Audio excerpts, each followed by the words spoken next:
بسم اللہ الرحمن الرحیم۔ السلام علیکم۔ کہا جاتا ہے کہ اللہ پاک اپنے نیک بندوں کو عام لوگوں میں پوشیدہ رکھتا ہے، ان کے گمنامی کی ان کے بلند درجات کا سبب ہوتا ہے۔ حدیث پاک میں فرمایا گیا، بہت سے پراگندہ بالوں والے، میلے کچیلے کپڑوں والے جو کبھی کسی بڑے گھر تک نہیں پہنچ سکتے، اللہ کے ہاں اتنے بڑے مرتبے والے ہوتے ہیں کہ اگر وہ اللہ پر کوئی قسم کھائیں تو اللہ اسے بھی پوری فرما دے گا۔ ایک عارف اللہ کہتے ہیں کہ ہم عراق سے مکہ مکرمہ اور رسول اکرم صلی اللہ علیہ وآلہ وسلم کے شہر مدینہ منورہ کے لیے نکلے۔ ہمارے قافلے میں بہت سے لوگ تھے۔ ہم عراق سے نکلے تو ایک عراقی شخص بھی ہمارے ساتھ چل پڑا۔ اس کا گندمی رنگ کثرت سے عبادت کی وجہ سے زرد ہو چکا تھا۔ اس نے پیوند زدہ ایک پرانا لباس پہنا ہوا تھا۔ اس کے ہاتھ میں عصا تھا اور ایک تھیلی تھی جس میں کچھ توشہ تھا۔ وہ شخص عبدالضحت حضرت اویس کرنی رضی اللہ تعالیٰ عنہ تھے۔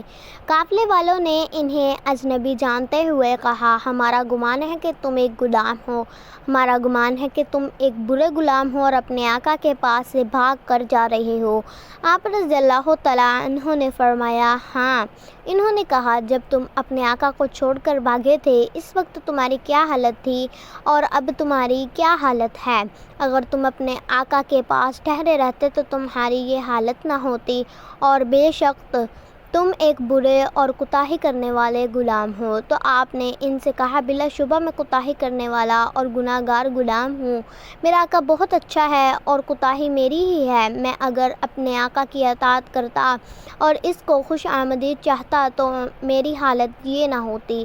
یہ کہہ کر وہ رونے لگے۔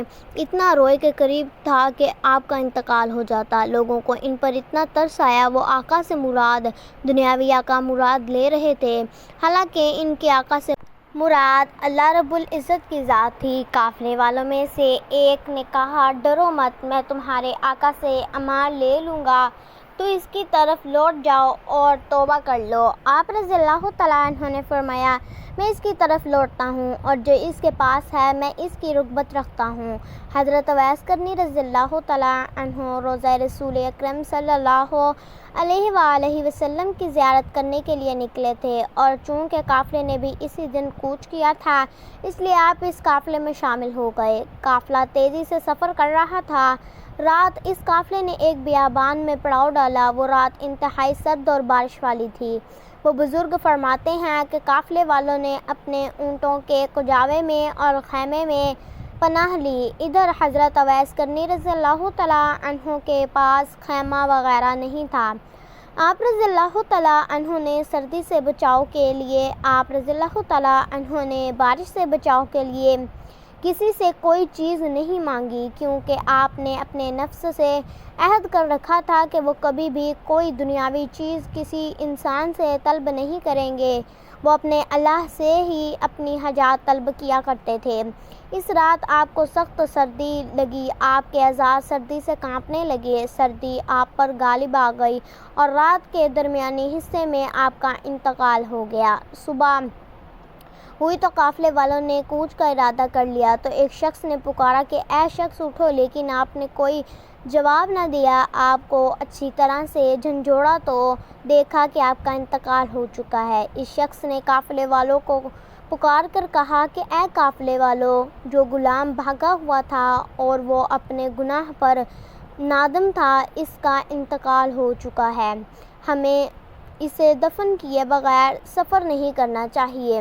قافلے والوں نے کہا، اس کے کفن دفن کی صورت کیسے ہوگی؟ ایک شخص نے کہا، یہ غلام توبہ کر چکا تھا، اس کی توبہ قبول ہو چکی ہے، ہو سکتا ہے اللہ عز و جل ہمیں اس کے صدقے نفع پہنچائے گا، اور اگر ہمیں اس کو دفن کیے بغیر چل پڑے تو ہو سکتا ہے ہم سے اس کے بارے میں سوال کیا جائے، اس لیے قبر کھودنے اور اس کو دفن کرنے تک صبر کرو۔ لوگوں نے کہا، یہاں پانی موجود نہیں ہے۔ ایک نے کہا، کسی جاننے والے سے پوچھ لو کسی شخص سے پانی پوچھا گیا تو اس نے کہا چند گھنٹے کی مسافت پر پانی موجود ہے، تم میرے ساتھ چلو میں پانی لا دوں گا۔ قافلے میں سے اسے ایک شخص نے ڈول دیا اور اس کے ساتھ چل پڑا۔ ابھی وہ شخص کچھ ہی دور چلے کہ سامنے ایک پانی کی نہر نظر آئی۔ اس نے کہا کہ پہلے تو یہ نہر کبھی نہیں یہاں دیکھی، یہ تو وہ جگہ ہے جہاں پانی ملتا ہی نہیں اور یہاں کہیں قریب بھی پانی نہیں ملتا۔ بہرحال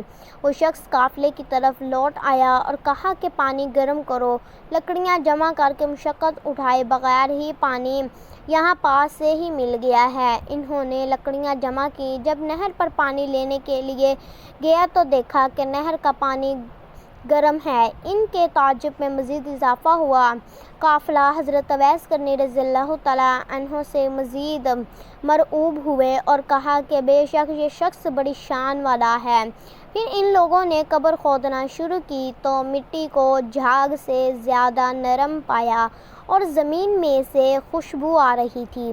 قافلے والوں نے اس سے پہلے اتنی پاکیزہ خوشبو نہیں سونگھی تھی۔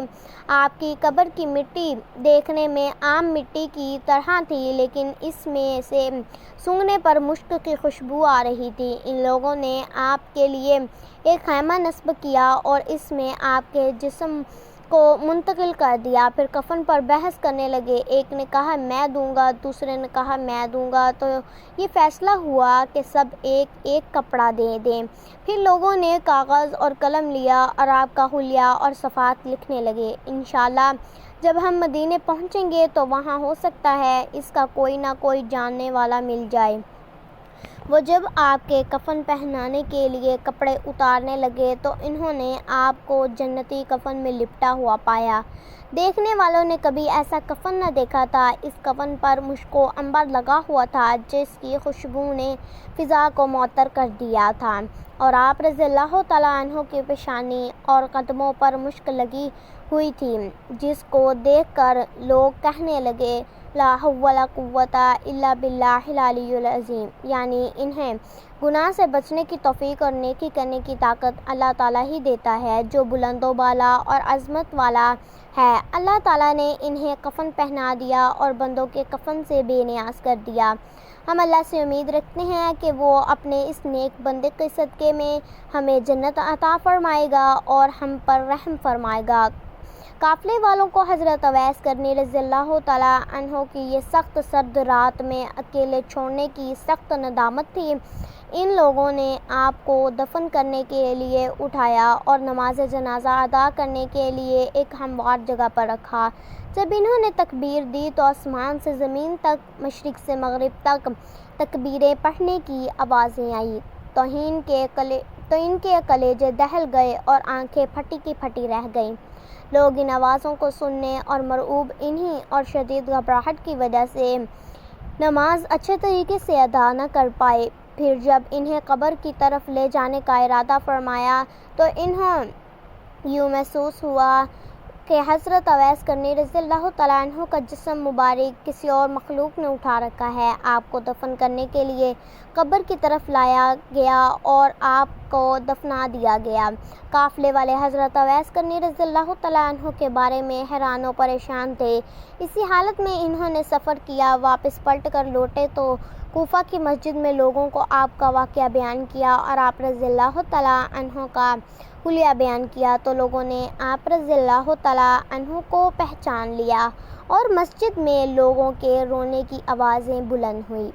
اگر آپ کی وفات کے بعد آپ کی کرامات ظاہر نہ ہوتی تو کسی کو کچھ پتہ نہ چلتا کہ آپ رضی اللہ تعالیٰ عنہ کا انتقال ہو چکا ہے، اور نہ ہی آپ رضی اللہ تعالیٰ عنہ کی قبر انور کا کسی کو پتہ چلتا۔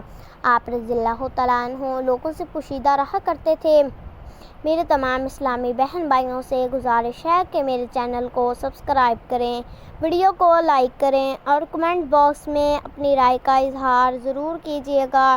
جزاک اللہ۔ اللہ حافظ۔